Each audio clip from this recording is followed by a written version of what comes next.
আমার বয়স আর কদিন পরে 90 হবে। Happy birthday to me. 11ই নভেম্বর আমার জন্মদিন আপনারা সবাই পালন করবেন।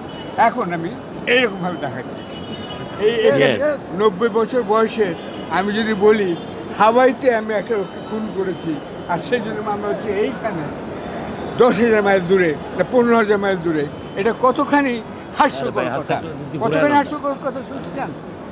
ততখানি হাস্যকর কথা যদি আমি আজকে বলি হাসিনা খুনি নন। আমি এখানে আসতে দেখেছি সারা পথে পথে দেখা খুনি হাসিনা।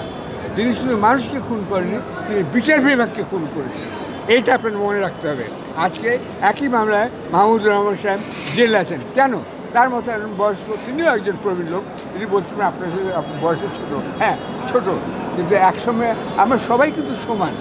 পেশাগতভাবে আমরা সবাই সাংবাদিক, পেশাগতভাবে সবাই আমরা টেলিভিশন উপস্থাপক, ক্যামেরাম্যান, এবং এখন এই মোবাইলের কল্যাণে সবাই কিন্তু ক্যামেরাম্যান, তাই না? সেখানে মাহমুদুর রহমানকে আসতে হবে কেন? তিনি এসেছেন, তিনি অত্যন্ত মাতৃভক্ত একজন সন্তান। তার সঙ্গে কাশিমপুরে জেলে থাকার আমার সৌভাগ্য বা দুর্ভাগ্য হয়েছিল, এবং সেখানে আমি জানি 8 বছর বয়স থেকে তিনি তার মার সঙ্গে আছেন, এবং এই মা এত অসুস্থ বলে তিনি এত ঝামেলা সত্ত্বেও তিনি এসেছেন, মাকে দেখার জন্য এসেছেন। তাকে তো আজকে কোর্টের অনুমতি দেওয়া উচিত। জেলে যাবেন না, আপনাকে আমরা দিলাম অনুমতি, আপনি আপনার মার পাশে থাকেন, মা সেবা করেন। আপনার বাইজিদ বোস্তামির কথা শুনেছেন, আমি জানি না কজন বিচারক বাইজিদ বোস্তামির গল্প পড়েছেন, আপনারা পড়েন এবং একটা মাতৃভক্ত ছেলে মাহমুদুর রহমানের জন্য আপনারা কাজ করেন, সেটাও আমি বলবো। আর আমি আপনাদের সবাইকে ধন্যবাদ জানাচ্ছি আবারও। বিচার বিভাগের আমূল সংস্কার প্রয়োজন, এবং তারাই বিচার বিভাগকে সংস্কার করতে পারবেন যারা আমার মতো, মাহমুদুর রহমানের মতন জেলে গিয়েছেন ও কিছু সময় কাটিয়েছেন। তাহলেই বুঝতে পারবেন ওখানে বিচার বিভাগের কী অবস্থা। আরেকটা মজার কথা বলে দিই, জেলে ঢুকলে আপনারা জানেন যারা, তারা দেখবেন লেখা আছে দেখাবো আলোর পথ, রাখিব নিরাপদ। এইটা হচ্ছে স্লোগান জেলখানা, এবং চতুর্দিকে সুন্দর সুন্দর কথা লেখা আছে। এই জেলখানাকে আপনার সংস্কার করতে হবে। আপনার লন্ডনের জেলখানার ছবি দেখুন, যে কোনো জায়গায় ছবি দেখুন, মানুষ কথা সেখানে নিরাপদে আছে, এবং সত্যি আলোর পথ দেখানো হয়। আলোর পথ দেখাতে চাইলে জেলখানা সংস্কার করুন। যিনি এখন সংস্কার আইনমন্ত্রী আছেন, তিনি নিজেই কিছুদিন জেলখানায় থাকুন না কেন, তাহলেই বুঝতে পারবেন।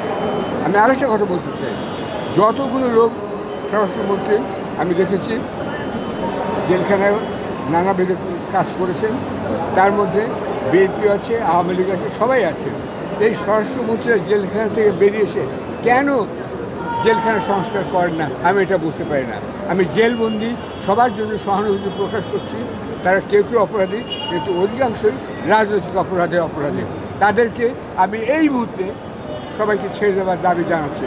আপনারা সবাই বুঝতে পারছেন না, তাদের বেতন দিতে হবে, স্কুলের ছেলেমেয়েদের বেতন দিতে হবে, মা পরিবারকে খাওয়াতে হবে, এগুলো পয়সা কোত্থেকে আসবে? যখনই আপনি জামিনে পাঠিয়েছেন কাশিমপুর বা কেরানীগঞ্জে, তখনই তারা বিপদে পড়েছে। এই ছেলে মেয়ে, এই মা বাবার কথা কে ভাবে? আপনাদের ভাবতে হবে, তাদের কথা লিখতে হবে। খালি আমি হিরো বা একজন সম্পাদক বলে মাহমুদুর রহমান হিরো, এটা হলে চলবে না। আপনারা সবাই হিরো। মাহমুদুর রহমান আজকে জেলে গেছেন, আমি গেছি, কিন্তু আমার সঙ্গে আমার সহকর্মী সহযোগী যেসব সাংবাদিক আছেন আপনাদের মতন, তারাও কিন্তু বিপদে পড়েছেন। তাদেরও মাইনে বিপদ, তাদেরও পরিবারের বিপদ। তাদের কথা আপনারা দেখুন। আপনারা হিরো বানানোর এই ম্যানিয়া থেকে বেরিয়ে যান। হিরোইন আপনারা দেখেছেন শেখ হাসিনাকে, এইটা করবেন না। আমূল সংস্কার করতে হবে, আমূল সংস্কার। একই দেশে দুই রকম বিচার। আমি তালের রহমান মেজবা সাহেবকে এবং তার যারা আছেন সকলকে অনেক অনেক ধন্যবাদ।